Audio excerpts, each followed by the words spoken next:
조금 넓게 보면 첫사랑을 잊지 못하는 마음도 사실은 앵커링 효과로도 해석이 될 수 있어요. 밤이 오래되니까 지금 뭐 에스트로겐이 막 나오시나요? 그게 어떤 사랑이라는 이 사변적인 카테고리에서 처음으로 기준점을 제시한 사람이거든요. 근데 뭐 그 첫사랑이 너무 후졌으면 상관없지만 어느 정도 괜찮았으니까 첫사랑 하지 않았겠어요? 그러니까 그게 기준이 되잖아요. 그 다음에 오는 사람들은 그 앵커링에 맞춰서 판단을 하게 되니까. 그런데 이건 이루어지지 않았으니까 오랫동안 잊지 못하는 거고요. 황영, 형수님이 첫사랑입니까? 그렇죠. 그렇죠 했어요.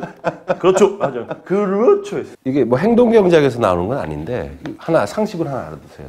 끝나지 않은 거에 대해서 사람들이 좀처럼 잊지 못해요. 기억이 생생해요. 반대로 미적분 같은 거 시험 치고 다음날 다 까먹어요. 일단 이게 끝났다고 생각하면 확 잊어버리고 오히려 아직 끝나지 않았다 생각되는 건 계속 기억에 남는 거를 자이가르닉 효과라고 그래요. 벼락치기 공부할수록 더 심하죠. 네. 이게 자이가르닉이 좀 웃기지만 사람 이름이에요. 러시아 심리학자인데 이 사람이 식당에서 주문을 받은 웨이터를 본 거예요. 좋은 파인다이닝에서 먹으니까 메뉴가 복잡하고 많지 않겠어요? 어렵지 않겠어요? 근데 이 웨이터가 그 뭐 7, 8명 메뉴를 주문을 동시에 받죠? 주문 딱 받고 칼같이 외워서 주문을 하더라는 거예요. 너무 신기해서 이 사람이 나중에 한 5분, 10분 있다가 음식 나오고 나서겠죠. 그 당신 그거 아까 그거 다 어떻게 외웠냐 했더니 그 사람이 깡그리 까먹고 뭘 주문했었는지 기억이 안 난다는 거예요. 이게 왜 그럴까? 봤더니 어떤 일이 끝맺음이 졌다고 마음속에 되면 그거 잊어버리는 거예요. 근데 마음에 끝맺음이 안 났다 생각하면 그거를 자기도 모르게 계속 기억하는 거예요. 그래서 왜 저 드라마나 이런 거 보면 끝에 이렇게 압축해서 좀 보여주면서 to be continued, 아직 끝나지 않았다라고 생각이 들잖아요. 그럼 더 명확하게 기억하게 되는 거죠. 제가 그 방법으로 저희 삼행시를 4편을 끝내고 있습니다. 더 심하게 to be continued도 없앱니다. 모바일 기기가 망가진 거 아니야? 싶을 정도로 잔인하게 끝을 냅니다, 편을.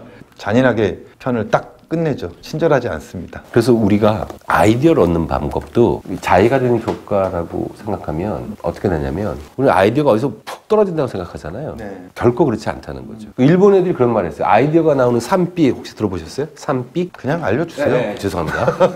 하나가 베스, 욕실에서. 2번이 베드, 자다가. 3번이 버스, 출근하다가예요. 그럼 우린 대부분 어떻게 생각하냐면 뭔 일을 하다가 뭐가 툭 아이디어가 그게 아니라는 거예요. 자기가르닉 효과를 대입하면 아직 내가 그걸 끝맺지 않았으니까 계속적으로 생각하고 있으면 우연하게 떠올린다는 거예요.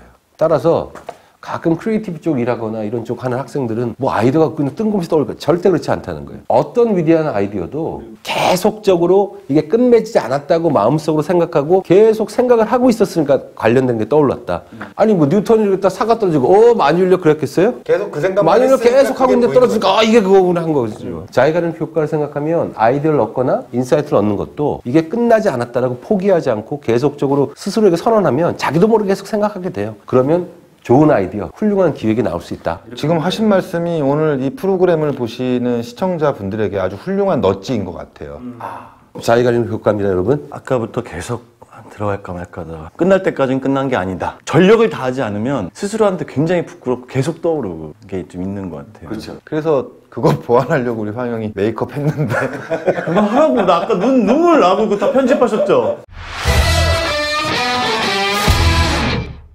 저희가 이번에 이제 2017년 노벨 경제학상을 받은 리차드 탈러의 넛지를 주제로 다뤘는데 행동경제학, 행동주의 심리학, 행동주의 경제학, 행태주의 경제학 굉장히 다양한 용어로 불리는 것만큼이나 큰 주제이기도 해요. 실생활에서도 흔히 목격할 수 있는 거기도 하고 좀 부족하긴 하지만 긴 시간 동안 얘기를 나눠봤는데 홍수장, 우리 이 넛지를 이 영상을 보시는 분들이 어떻게 실생활이나 본인의 업무나 이런 쪽에 적용할 수 있을까요? 사람은 완벽하지 않다, 완전하지 않다, 그리고 자기도 모르는 자기가 있는 거다. 인간은 합리적인 존재가 아니라 합리화하는 존재일 뿐이다. 기본 전제라고 보는데요. 저는 이제 기획자분들에게 제가 감히 뭔가를 이렇게 말씀을 드리자면 사람의 마음을 잘 헤아려야 된다는 생각이 좀 들어요. 인사이트라는 건 결국 사람에 대한 애정으로 시작할 것 같고요. 정리해서 3가지 말씀을 드리면 기획자는 달의 밝은 면이 아니라 어두운 면을 볼 줄 알아야 된다. 그리고 사람에겐 사람이 필요하다. 이 두 맥락에서요. 그 외국 브랜드 맨날 넛지 잘한 사례들, 폭스바겐, 코카콜라, 맥도날드, 나이키 이런 것만 맨날 보지 마시고 자기 주변 사람들을 좀 바라보자. 사람들이 어떤 행동을 하고 있는지, 왜 그런 행동을 할지, 어떤 마음이 있는 건지 분석하려고 하지 말고 좀 헤아려 보자. 첫 번째고요. 두 번째는 그 요즘에 이제 디지털 마케팅, 뭐 소셜 마케팅 뭐 이런 거 하면 콜투 액션이라는 말 많이 해요. 행동을 일으켜야 된다. 클릭을 일으키거나 좋아요를 누르게 해야 된다. 근데 어떻게 하면 콜투 액션을 일으킬까만 보지 말고 사실은 너무 약을 팔려고 그러면 사람들이 이렇게 싫어하거든요. 그렇게 보면 저는 커스터머가 아니라 휴먼빙. 내가 좋아하는 사람한테 얘기하듯이 그 사람들의 희노애락, 애호욕을 좀 들여다보는 게 이런 심리학적인 부분들에 대한 저희 방송이 조금이라도 도움이 됐을 거고, 마지막으로는 저는 개인적으로도 그렇고 같이 일을 하면서 배운 것도 그렇고요. 인류애, 사람에 대한 애정이 없는 마케터 혹은 기획자는 그냥 자기 것만 막 팔려고 하는 성향이 어느 순간에 생기는 것 같아요. 사람에 대한 애정이나 관심이나 엠퍼시, 왜 그렇게 했을까라는 생각을 좀 깊이 하고 하다 보면 좀 좋은 기획도 나오고 실무에도 적용되고 사람끼리 살아가는 커뮤니케이션도 좀 적용이 되지 않을까. 저는 홍 소장 얘기 들을 때마다 참 좋은 얘기를 한다고 생각하는 게, 이미 일본은 한국에 한 20, 30년 됐어요. 소비자로 보지 말고 생활자로 보자 이거예요.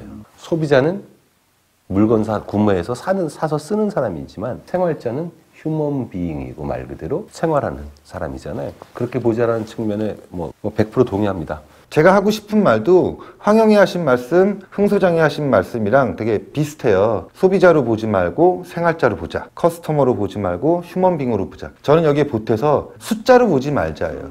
SNS나 어떤 컨텐츠를 할 때 사람들이 좋아요가 몇 개 늘었어요 이래요. 좋아요를 누른 사람을 생각해야 돼요. 좋아요 개수를 늘려? 아니에요. 우리를 좋아하는 사람이 늘어나는 거지. 저는 어떤 일을 할 때 사람을 숫자로 치환해서 생각하지 말고 사람을 사람으로 봐야지만 우리가 더 진정성 있는 컨텐츠를 만들 수 있고 저희의 이러한 대화들이 충분히 넛지를 일으킬 수 있다고 봅니다.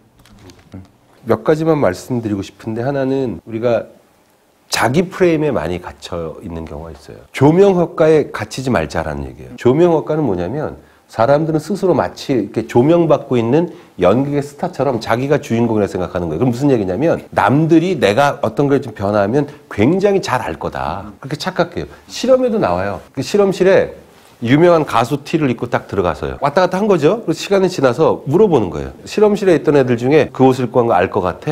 몇 퍼센트 알 것 같아? 물어보고, 실제로 실험실에 있던 애들한테 아까 걔가 그 옷 입고 왔는지 알았어? 물어보면 배 이상 차이가 나요. 그 실험 결과 봤더니 8대2 정도 되는 것 같더라고요. 사람들은 의외로 자기가 생각하는 만큼 다른 사람이 나를 그렇게 의식하거나 그러지 않아요. 그런 자기중심 프레임에 벗어나서 나한테 정말 의미 있고 중요한 일을 남의 시선 의식하지 말고 해야 되겠다라는 측면에서 자기중심 프레임에 대해서 생각해 봤으면 좋겠다가 하나 있고요. 두 번째는 현재 프레임에 좀 갇히지 말았으면 좋겠다. 지금 일어난 결과가 보여지는 현재 때문에 과거도 왜곡되고 앞으로 올 미래도 왜곡되는 거예요. 인지심리학 용어로 하인드 사이트라고 있어요.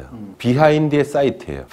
앞으로 보는 사이트면 선견지명, 비하인드, 하인드 사이트니까 굳이 말 만들면 후견지명이에요. 결과로 발생한 건 다 해설 가능하고 설명 가능해요. 거봐, 나 다 알았다니까? 뭐 장거리 연애를 한다. 3년을 사귀더니 헤어졌다. 거봐, 아웃 오브 사이트, 아웃 오브 마인드니까 결혼했다 그러면 우리 뭘? 거봐, 오히려 물리적으로 떨어져 있으니까 서로를 아끼는 마음이 애틋했거든. 다 설명이 돼요. 이런 현재 프레임에 갇히지 않아야 조금 더 지식을 탐구하게 되고 생각도 깊게 하게 되거든요. 그래서 그런 면에서 저는 프레임을 개인적으로도 생각을 좀 해볼 게 있다라고 생각하고요. 저희 황영이 참 지니어스하다라는 게, 저희가 오늘 주제 중에 하나가 이제 조명 효과를 설명하는 것도 있었는데요. 그걸 마지막에 이렇게 엔딩에서 말씀을 하시네요.